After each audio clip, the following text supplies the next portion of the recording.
setembro. E agora nós vamos para a nossa segunda entrevista do dia, que é com a Laura Miller Machado, ela é secretária de Estado do Desenvolvimento Social. Bem-vinda ao programa. Bom dia. Muito bom dia, Rose e Edmilson. É um enorme prazer estar falando com vocês aqui nessa manhã de segunda-feira, na cidade onde eu nasci, né? Pois é. Aí tá muito frio, secretária, em São Paulo? Tá muito frio. Tava muito frio, hoje também tá bem frio. Porque São Paulo é sempre muito frio, a capital, né? Aqui também tá frio, mas vamos lá. Secretária, nós tivemos aí um empobrecimento da população nos últimos anos e a gente tem uma crise mundial, que é uma inflação no mundo todo, nós tivemos a questão da Covid e esse empobrecimento, ele não atingiu apenas os mais vulneráveis, que eu sei que a senhora vai falar sobre eles, né, dos programas sociais, mas a minha pergunta é, o que o governo do estado, ele faz para poder também ajudar aquelas famílias que estão fora da vulnerabilidade, ou seja, ela não ganha até uma renda per capita, que estão nos programas sociais, mas ela também deixou de comer carne, ela deixou de comer, ela não tem condições de pagar o aluguel, não tem condições, muitas vezes, de comprar um gás. Como atingir essas pessoas que estão fora desse critério, né, da vulnerabilidade, mas que também se empobreceu? Bom, Rose, vou resgatar aqui minha formação de professora de política pública e economia, deixar o desenvolvimento social por um lado, por um minuto para te responder. Uhum. O que aconteceu foi que, na verdade, quem está fora da situação de vulnerabilidade já tem o salário nominal das pessoas em São Paulo e no Brasil, ele não caiu. Então, não houve uma perda de valor do salário de forma geral, nem em São Paulo, nem no Brasil, né? O que aconteceu foi a corrosão, em especial de alguns alimentos, por conta da inflação. Então, as pessoas tiveram uma perda de poder de compra de em torno de 5%, não porque elas perderam renda, mas porque o valor das coisas subiu.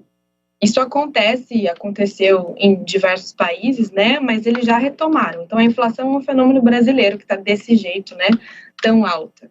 O que acontece nessas situações é que o consumidor, né, as pessoas, o trabalhador tem que ter uma mudança da cesta de consumo dele. O que isso quer dizer? Quer dizer que todo mundo, né, nesse momento, né, a maior parte das pessoas, dado que o Brasil é um país relativamente pobre, muita gente ganha uma renda não tão alta assim, as pessoas vão ter que mudar a composição da sua compra, vão ter que ir para um aluguel mais próximo do que elas têm poder para comprar de fato, então vão ter que fazer a sua escolha no supermercado de uma maneira diferente.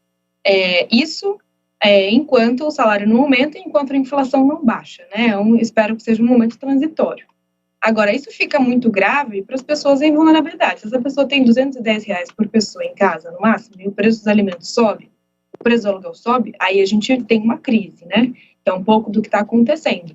Para algumas pessoas, a mudança da composição do supermercado é suficiente e a gente espera que, com o aumento da produtividade, a retomada da pós-pandemia, esses salários vão aumentar.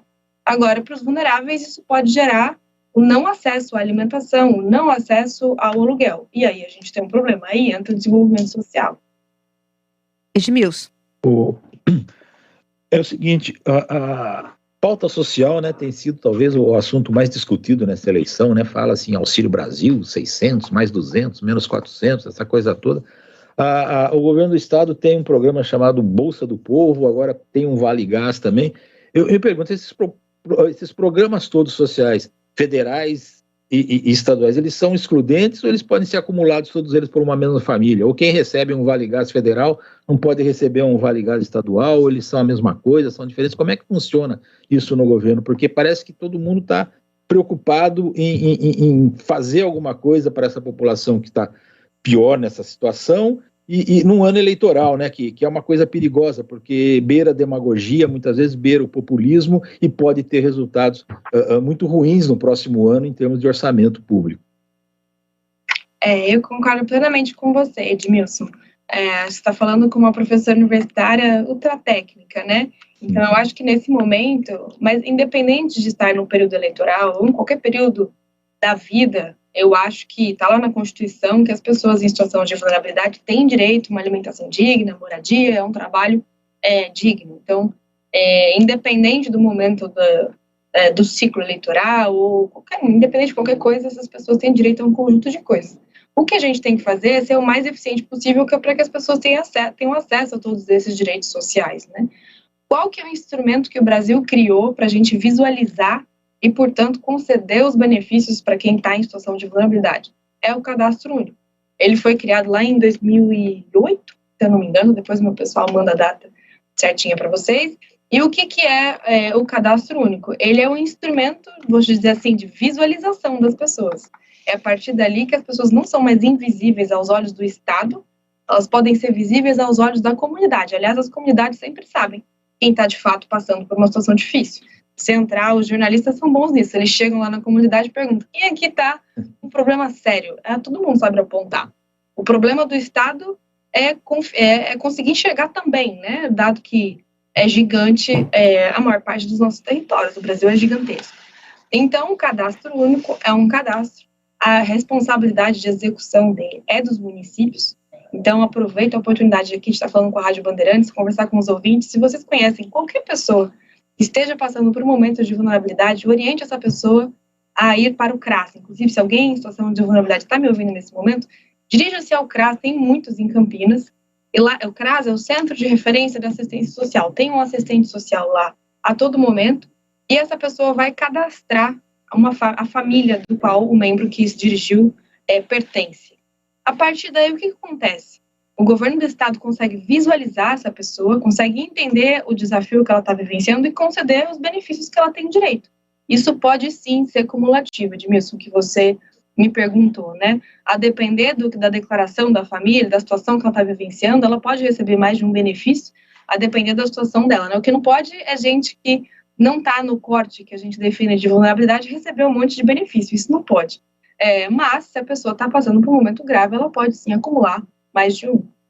Agora, deixa eu perguntar uma coisa assim, é uma questão que não é do Estado, eu sei que é dos municípios, mas eu gostaria de saber se existe uma política ou um olhar do Estado para essa situação, que é a questão dos moradores de rua em todo o estado de São Paulo. Por exemplo, nós temos aqui em Campinas um crescimento desse grupo de moradores de rua. Nós temos os moradores de rua que acabam indo de cidade para cidades, e a própria capital de São Paulo tem vivido aí uma situação bem complicada, principalmente em relação à questão dos craqueiros, né, do pessoal que mudou de lugar aí na capital. Como que o Estado pode ajudar os municípios para a solução desse problema? Porque eu já conversei com muitos prefeitos, eles falam assim: olha, se você souber da solução, nos conte, porque a gente não consegue resolver. A gente está tentando recuperar a região central, nós vamos combater a questão do tráfico, né? Mas é uma situação que ela está aquém de só tirar os moradores de rua, e a gente nem pode tirar, porque isso seria uma higienização, né? O que fazer e como o Estado contribui para essa problemática, que ela é comum em todas as cidades brasileiras? Bom, Rose, eu acho que, falando pelo desenvolvimento social, acho que a rua, né, as pessoas que estão em situação de rua, tem muita diferença do que está acontecendo, né? Tem muita heterogeneidade que a gente fala entre as pessoas que estão na rua. Ali é um problema de segurança pública, porque tem questões de ilegalidade, né, trabalho ilegal. É um problema de saúde, porque, como você colocou, tem pessoas em situação de drogadição que precisam da ajuda da saúde, e tem também as pessoas que estão com um problema de desenvolvimento e assistência social, como o Edmilson colocou, perderam renda e foram para a rua. Então, assim, o desafio de encaminhar as pessoas em situação de rua é você identificar qual é o motivo da pessoa estar ali, se é um problema de segurança, se é um problema de saúde, se é um problema de desenvolvimento social. Ela precisa de apoio para sair dessa situação, ela não está envolvida com drogadição e não está fazendo atividade ilegal. Neste caso, a Secretaria de Desenvolvimento Social Municipal e a do Estado precisam socorrê-las, né? Mas se ela estiver envolvida em outros tipos de desafios, as outras partes precisam entrar primeiro, né? Elas precisam atuar nesse sentido. Se é uma pessoa com um problema de drogadição, a saúde tem que orientá-la, apoiá-la, e assim vai. Qual que é o papel do Estado? O papel do Estado é apoiar a política do município.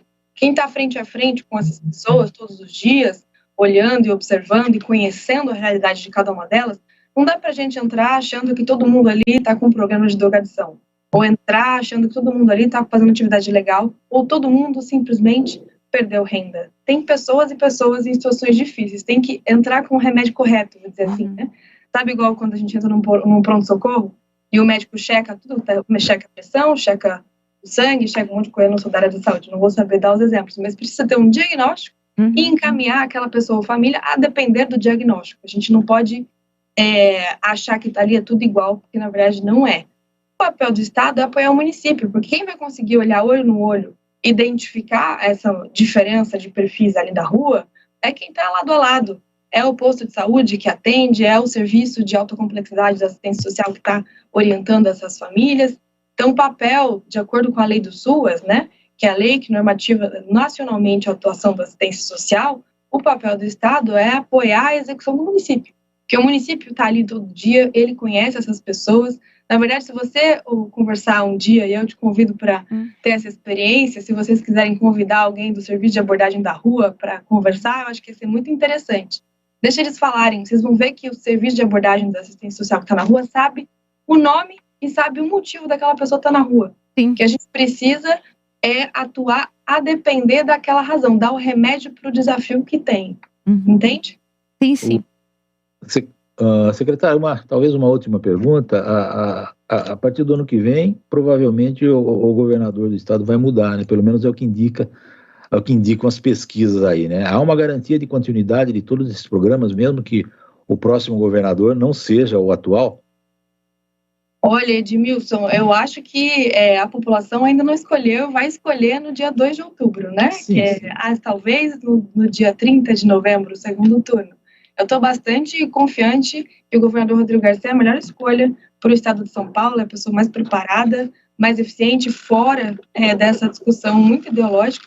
A gente precisa, no município, no estado, alguém que deixe essa briga política de lado e que faça as coisas de maneira técnica e eficientemente. Acho que São Paulo merece isso, né?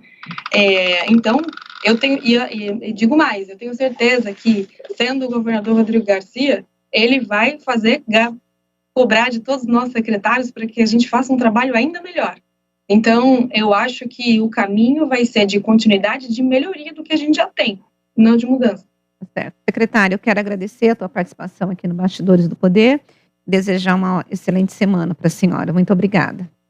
Eu que agradeço a oportunidade de falar com Campinas, o lugar onde eu nasci. Um prazer estar com vocês essa manhã de segunda. Tá certo. Muito obrigada e nós vamos para um rápido intervalo e voltamos daqui a pouquinho. Bastidores do Poder, na Rádio Bandeirantes. Oferecimento